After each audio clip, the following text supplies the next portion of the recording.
अब सुखदेव जी राजा परीक्षित को श्री कृष्ण के अवतार की कथा सुनाते हैं। श्री सुत जी कहने लगे कि हे ऋषि वरो, नवम स्कंद तक की कथा 5 दिन में सुनने के पश्चात राजा परीक्षित श्री सुखदेव जी से कहने लगे कि हे स्वामिन, आपने भगवान के अन्य अवतारों की अमृत रूपी कथा सुनाकर मेरे चित्त को आनंद सागर में प्लावित कर दिया है। अब मेरी इच्छा भगवान कृष्ण अवतार की लीला को विस्तार से सुनने की है।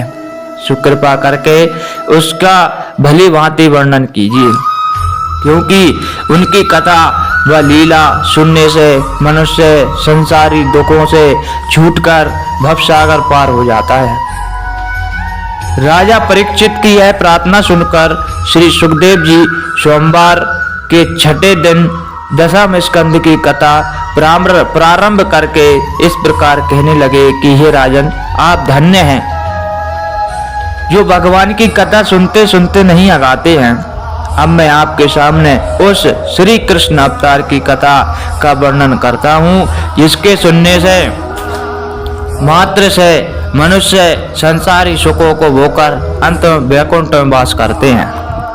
अतएव आप इसे चित्त लगाकर सुने। राजा उग्रसेन के पवन रेखा नाम की स्त्री के गर्भ से कंस नाम का बड़ा अधर्मी और बलवान पुत्र उत्पन्न हुआ।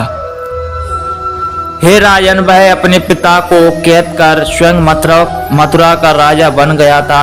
इतना ही नहीं, उसने अपने विशाल राज्य में यह ढिंढोरा पिटवा दिया था कि जो कोई प्राणी हरि भजन कर हरि भक्तों को सुख देगा अथवा यज्ञ हवन आदि शुभ कार्य करेगा, उसको न केवल कठिन दंड से दंडित किया जाएगा, बल्कि उसकी तमाम संपत्ति से राजकोष को भी सुशोभित किया जाएगा। हे राजन, इस आज्ञा से पृथ्वी पर पाप का बोल बाला होकर धर्म का नाम भी नहीं सुनाई देने लगा। तथा शुभ कर्म तो पारसमणि और रक्षायन शास्त्र की तरह लुप्त प्राय हो गया। किंबहुना जब कंस के कुत्सित कार्य और कुकर्मों से प्रजा ही नहीं बल्कि तमाम प्राणी मात्र दुखित हो गए, तब ब्रह्मा, शिव, पृथ्वी और तमाम देवताओं ने भगवान के इस प्रकार स्तुति करने का आरंभ किया कि भगवान कंस अधर्मी के कुकर्मों से संसार बहुत दुखित हो चुका है, इसलिए किसी प्रकार से इस दुष्ट को नष्ट करके हरि भक्तों और धर्म की रक्षा करे। देवों की यह कथा सुनकर प्रार्थना करने के बाद भगवान ने आकाशवाणी द्वारा उनको संबोधित करते हुए कहा कि हे देवो, पहले जन्म में वासुदेव और देवकी ने मेरे जैसा पुत्र होने का और नंद तथा यशोदा ने मेरी बाल लीला देखने का मुझसे वरदान प्राप्त किया था। इसलिए मैं शीघ्र ही देवकी के गर्भ से अवतार धारण करूंगा। नंद यशोदा को बाल लीला दिखाकर कंस कुकर्मी को संसार से विदा करा दूंगा। तो आप लोग भी मथुरा और गोकुल में जाकर अपना ग्वाल वाल आदि का अवतार धारण करें कि हे राजन, ये आकाशवाणी सुनकर देवता लोग आनंद में मगन हो गए और भगवान की आज्ञा अनुसार उन्होंने अपना तो गोप ग्वाल आदि का तथा वेद ऋचाओं ने गोपिकाओं का अवतारण धारण कर लिया। इतनी कथा सुनाकर श्री सुखदेव जी कहने लगे कि हे राजन, कंस ने मगध देश के राजा जरासंध को मल्ल युद्ध में हराकर उसकी 2 कन्याओं से विवाह कर लिया था। अब मैं आपके सामने श्री कृष्ण के जन्म लेने की कथा कहता हूँ। भजमान यदुवंशी के वंश में सूरसेन नामक एक बड़ा प्रतापी राजा हुआ। उसकी मर्ष्या नाम की स्त्री से 5 कन्याएं और वसुदेव आदि 10 पुत्र पैदा हुए। वसुदेव जी का विवाह राजा रोहित की बेटी रोहिणी से हुआ था। इसके बाद उन्होंने 16 विवाह और किए। हे राजन, जब उसका 18वां विवाह राजा कंस की चचेरी बहन से हुआ था, तो वह उनको रथ में बैठाकर उनके स्थान पर पहुंचाने लगा। उसी समय आकाशवाणी हुई कि हे कंस, जिस देवकी को तू आनंद से पहुंचाने जा रहा है, उसके गर्भ से जो 8वां पुत्र होगा वह अवश्य तेरी मृत्यु का कारण होगा। हे परीक्षित, यह आकाशवाणी सुनकर कंस कच्चे कलेजे वाले की तरह कांप उठा। तत्पश्चात जो ही वह देवकी के केस पकड़कर उसका तलवार से सिर धड़ से अलग करने लगा, तो ही वासुदेव धर्म उपदेश देकर कहने लगे कि हे कंस, आप जैसे प्रतापी राजा को स्त्री पर हाथ नहीं उठाना चाहिए। फिर यह आपकी बहन भी है, इसलिए आपको इस पर हाथ उठाकर नरक और अपयश नहीं प्राप्त करना चाहिए। वासुदेव जी की यह बात सुनकर कंस कहने लगा कि हे वासुदेव, यद्यपि आपका कहना सत्य है, किंतु यह तो जीवन और मृत्यु का प्रश्न है।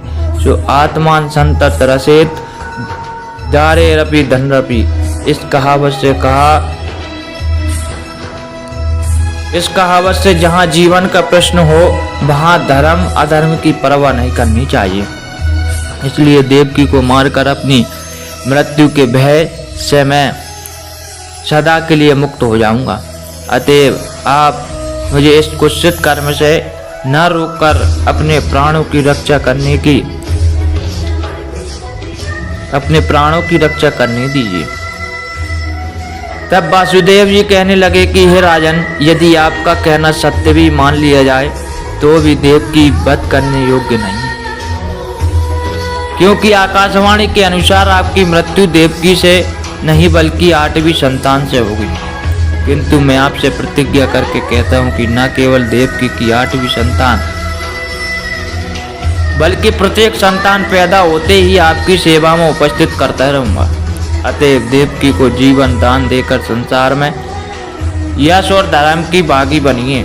श्री सुखदेव जी कहने लगे कि हे परीक्षित, वासुदेव की यह प्रतिज्ञा सुनकर कंस ने देवकी के केस छोड़कर कहा कि हे वासुदेव, मैं आपके कहने से देवकी को छोड़ता हूँ, किंतु आप अपनी प्रतिज्ञा मत भूल जाना। तत्पश्चात कंस तो अपने महलों में और वासुदेव देवकी अपने निवास स्थान पर चले गए। राजन, कुछ समय के बाद जब देवकी के लड़का उत्पन्न हुआ तो वासुदेव अपनी प्रतिज्ञा अनुसार उसी समय उसको लेकर कंस के पास चला गया और उसके हाथों में उसे देखकर कहने लगा कि हे कंस, अपनी प्रतिज्ञा के अनुसार देवकी का पहला लड़का मैं आपको भेंट करता हूँ। वासुदेव की यह वाक्य सुनकर पहले तो कंस प्रसन्न होकर मन में सोचने लगा कि इस लड़के को वापस वासुदेव को देकर वृथा इसकी हत्या के पाप से अपनी आप को बचा लो। किंतु फिर भी थोड़ी देर उपरांत मन में विचार आया कि हे कंस, सांप के बच्चे से प्रेम करना संकट से खाली नहीं होता है। अतएव न केवल 8वीं बल्कि देवकी की प्रत्येक संतान को यमपुर पहुंचाकर अपनी मृत्यु से सदा के लिए क्यों न निश्चित हो जाना चाहिए, क्योंकि न रहेगा बांस और न बजेगी बांसुरी। इस लोकोक्ति के अनुसार न देवकी के संतान जीवित रहेगी और न मेरी मृत्यु होगी।